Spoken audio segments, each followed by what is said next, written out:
पुणे नाशिक महामार्गावर नारायणगाव बस स्थानकाच्या जवळ रस्त्यावर एस टी बंद पडलेली आहे। मागे एकदा पुणे नाशिक महामार्गावर असाच बंद पडलेल्या एस टीवर प्रवासी वाहतुकीची गाडी आपटून झालेला अपघात काही महिन्यांपूर्वी घडला होता। तर पुन्हा अशा प्रकारे जर एस टी रस्त्यात बंद पडली असेल आणि जर उद्या एखादा काही अपघात झाला त्याला जबाबदार कोण? एस टी महामंडळाचे अधिकारी या संदर्भामध्ये योग्य दखल घेतील का असाही प्रश्न आहे। आता याच्यावर लिहिलेलं आहे सटाणा नामपूर अशा प्रकारे लिहिलेलं आहे। आता ॲक्च्युली नक्की गाडी कुठे जाणार आहे माहीत नाही। गाडीचा नंबर आहे MH14BT 3152। बहुतेक ही संगमनेर डेपोची बस असावी। रस्त्यात गाडी बंद पडल्यावर एस टी महामंडळाच्या अधिकाऱ्यांनी तातडीनं ही गाडी हलवायला पाहिजे होती, परंतु तसं होताना दिसत नाही। आणि जर काही अपघात झाले तर याला जबाबदार कोण?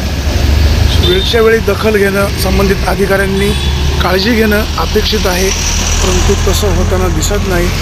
अनेकदा असे अपघात होतात आणि मग मात्र वेळ निघून गेल्यावर सगळे सावध होत आहेत। योग्य वेळी जर दखल घेतली तर अशा घटना घडणार नाहीत। रस्त्यामध्ये एस टी बंद का पडतात?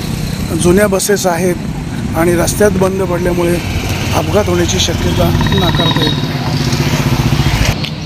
दादा नमस्कार। नमस्कार। आता आपण मागे ही बस पाहतोय संगमनेरची आहे।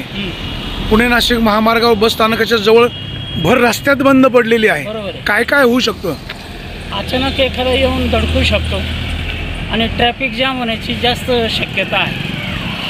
तातडीनं ती गाडी काहीतरी क्रेन वगैरे लावून बाजूला घ्यावी ही नम्र विनंती।